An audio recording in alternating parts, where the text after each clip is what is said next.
پہلے تشہد میں کیسے بیٹھیں گے؟ صحیح بخاری کی حدیث ہے کہ نبی صلی اللہ علیہ وسلم فَإِذَا جَلَسَ فِي الرَّكَعَتَيْنِ جب 2 رکعتوں میں بیٹھتے جَلَسَ عَلَى رِجْلِهِ الْيُسْرَى اپنے بائیں پاؤں پر بیٹھتے، الٹے پاؤں پر بیٹھتے، وَنَصَبَ الْيُمْنَى اور سیدھے پاؤں کو کھڑا رکھتے۔ آگے یہ دیکھیے کہ ہاتھ کیسے رکھنا ہے۔ اب ہم صرف ہاتھ کی پوزیشن کے تعلق سے دیکھ رہے ہیں۔ ہاتھ کی پوزیشن کے تعلق سے ایک حدیث میں آتا ہے کہ دونوں ہاتھ دونوں گھٹنوں پر، ایک حدیث میں آتا ہے کہ دونوں ہاتھ دونوں ران پر، اور تیسری حدیث میں آتا ہے کہ سیدھا ہاتھ تو ران پر، الٹا ہاتھ گھٹنے پر۔ یہ تینوں پوسچر ثابت ہے۔ دوسری چیز یہ دیکھتے ہیں کہ ہاتھ کو کیسے بند کرنا ہے، ہاتھ کو کیسے باندھنا ہے اور انگلی کیسے رہے گی۔ صحیح مسلم کی دوسری حدیث میں آتے ہیں وہ وَضَعَ إِبْهَامَهُ عَلَى إِصْبَعِهِ الْوُسْطَى اپنے انگوٹھے کو اپنے درمیان کی انگلی کے اوپر رکھتے۔ یہ ہو گیا پہلا طریقہ۔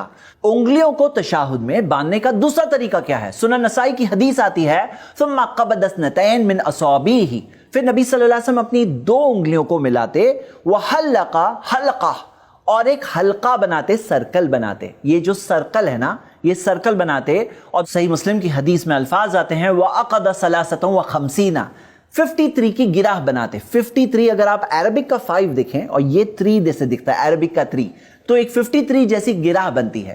تو ہم یہ دیکھتے ہیں 2 طریقے ہیں، ایک ہے کہ پوری انگلیوں کو باندھ دیں اور انگوٹھے کو درمیان کی انگلی کے اوپر رکھیں، اور دوسرا طریقہ ہے کہ ہلکا بنائے، سرکل بنائے۔ یہ دونوں طریقے ثابت ہیں۔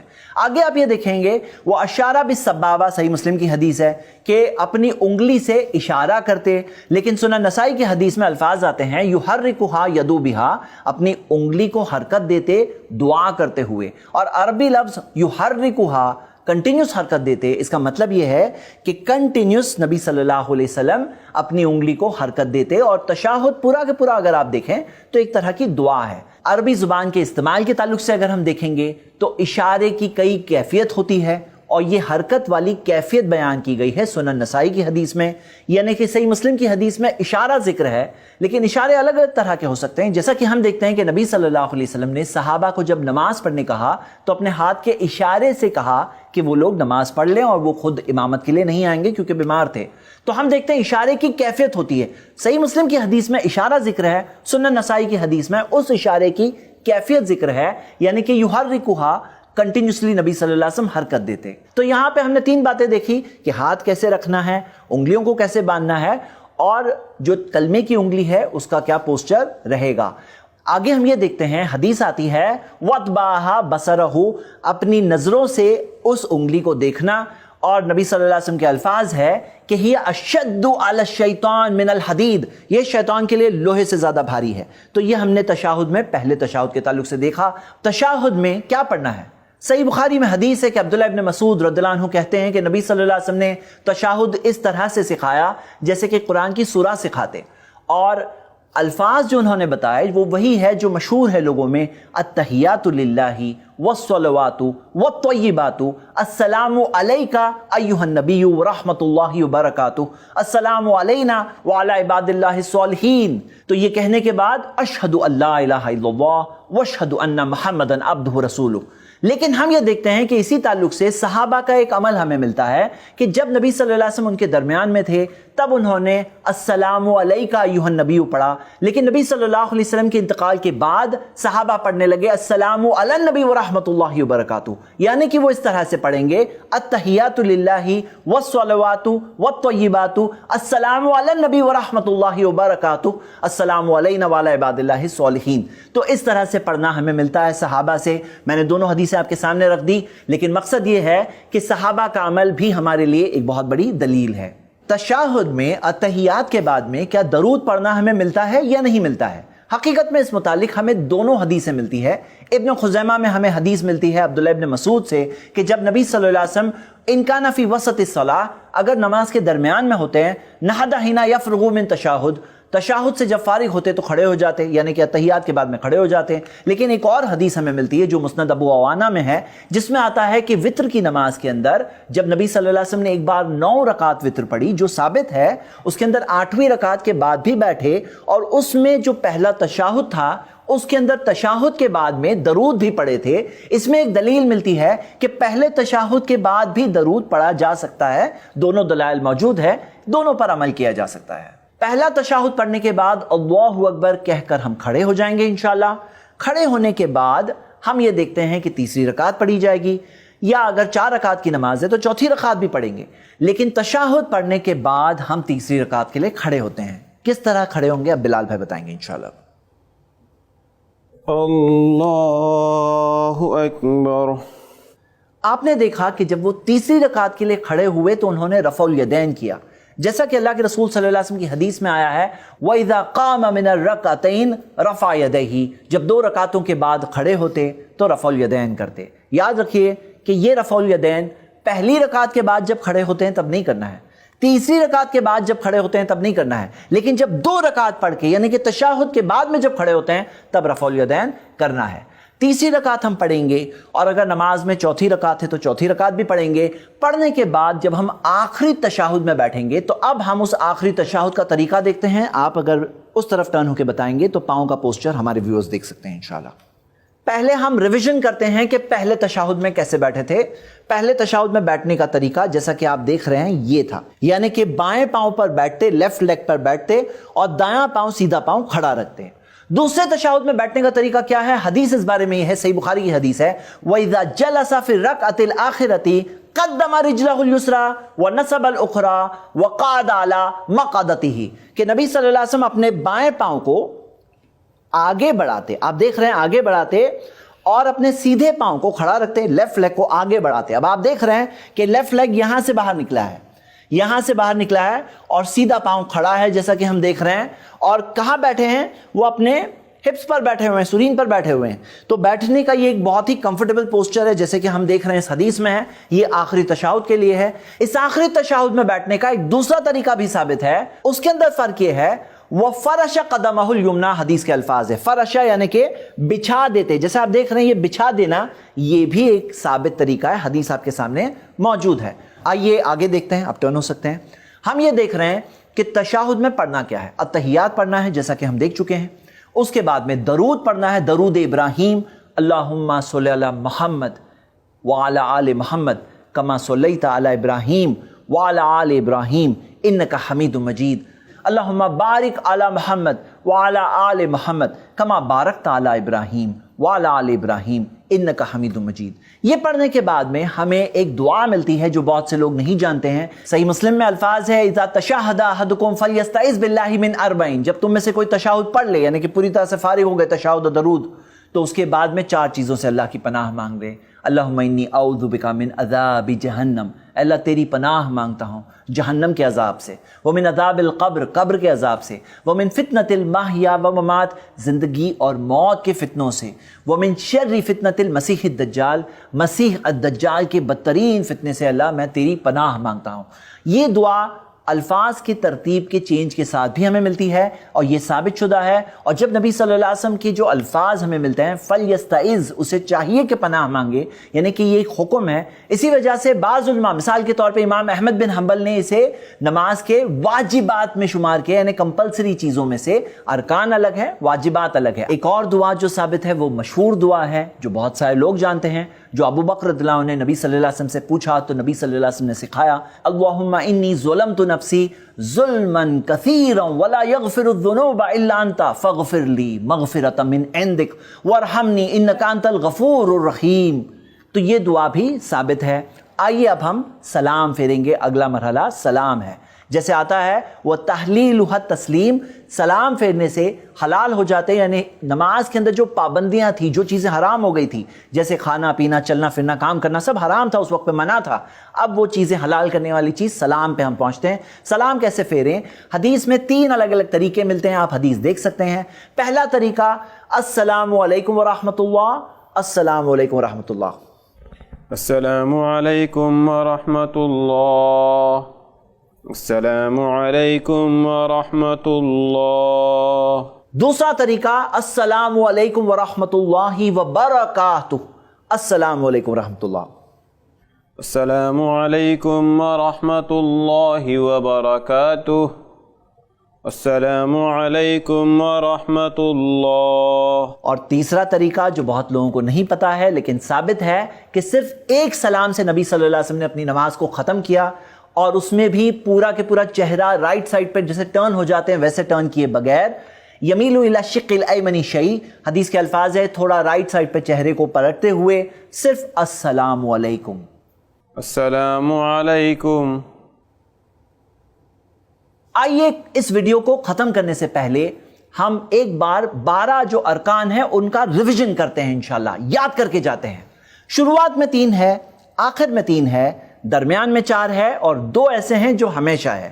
شروع کے 3 کون سے ہیں؟ تکبیر تحریمہ یہ ارکان میں سے ہے، کھڑے ہونا قیام یہ ارکان میں سے ہے، سورۃ الفاتحہ پڑھنا ارکان میں سے. ہم صرف ارکان کا ذکر کر رہے ہیں، ڈیٹیل میں 8 ویڈیوز میں موجود ہیں انشاءاللہ. اس کے بعد میں رکوع یہ ارکان میں سے ہے، رکوع کرنا ارکان میں سے ہے. رکوع میں سے کھڑے ہونا یہ ارکان میں سے ہے. سجدہ کرنا یہ ارکان میں سے ہے، دونوں سجدے ارکان میں سے ہیں. سجدوں کے درمیان میں بیٹھنا ارکان میں سے ہے.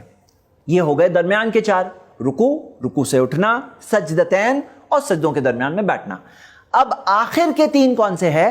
تشہد میں، آخری تشہد میں بیٹھنا ارکان میں سے ہے، آخری تشہد کو پڑھنا ارکان میں سے ہے، اور سلام میں پہلا سلام ارکان میں سے ہے. پہلا سلام ارکان میں سے، دوسرا سلام سنت ہے. تو یہ ہو گئے 12 میں سے 10. اور باقی 2 کون سے ہیں کہ سب کچھ کرنا ہے اطمینان کے ساتھ. طمانینہ یہ اطمینان ارکان میں سے ہے. کاش کہ ہمارے کنٹری کے لوگوں کو، اکثر جو لوگ ہمیں یہاں ملتے ہیں تیزی سے نماز پڑھتے ہوئے، انہیں پتا ہوتا کہ یہ نماز کے ارکان میں سے ہے، یعنی کہ اگر آپ تیزی سے نماز پڑھتے ہو تو نماز ہی نہیں ہوتی. اور وہی بات نبی صلی اللہ علیہ وسلم نے کہا تھا انہیں جنہوں نے تیزی سے نماز پڑھی کہ تم نے تو نماز ہی نہیں پڑھی ہے. اور 12واں پوائنٹ ہے کہ جو کچھ ہم نے کیا ترتیب کے ساتھ کرنا. یہ ہو گئے 12 پوائنٹس. اللہ تعالیٰ سے دعا ہے کہ اللہ ہمیں ایسی نماز قائم کرنے کی توفیق دے جس میں خشوع ہو، نبی صلی اللہ علیہ وسلم کی سنتوں پر عمل ہو، جس کے ذریعے ہماری پوری زندگی پر ایک اچھا اثر آئے. فَإِن صَلُحَتْ صَلُحَ لَهُ سَائِرُ عَمَلِهِ، اگر نماز اچھی نکلے گی تو سارے اعمال اچھے نکلیں گے. اب آپ سوچ لیجئے، اپنی نماز کو اچھا بنانے کی کوشش کیجئے. میں آپ کو دعوت دیتا ہوں کہ یہ پوری سیریز بالکل اچھی طرح سے دیکھیے انشاءاللہ. نوٹس کو ڈاؤن لوڈ کریے اور i+ اکیڈمی پہ جا کر اپنے آپ کو چیک کریں، امتحان دے کر کہ آپ نے اس موضوع کو صحیح سمجھا ہے یا نہیں سمجھا ہے. ایگزامز پاس کرنے کے بعد انشاءاللہ آپ کو i+ اکیڈمی کی طرف سے آن لائن سرٹیفکیٹ ملے گی. ضرور اس موقع کا فائدہ اٹھائیے. دیکھتے رہیے ہمارا پروگرام صلاح ورکشاپ. السلام علیکم ورحمۃ اللہ. الحمدللہ، اس سیریز کو ایک بہن نے اپنے والد عبد الغنی دھوپاؤنکر اور والدہ ہاجرہ دھوپاؤنکر کے صدقہ جاریہ کے لیے تعاون کیا ہے. ایسے ہی اور ویڈیوز بنانے میں ہماری مدد کریں.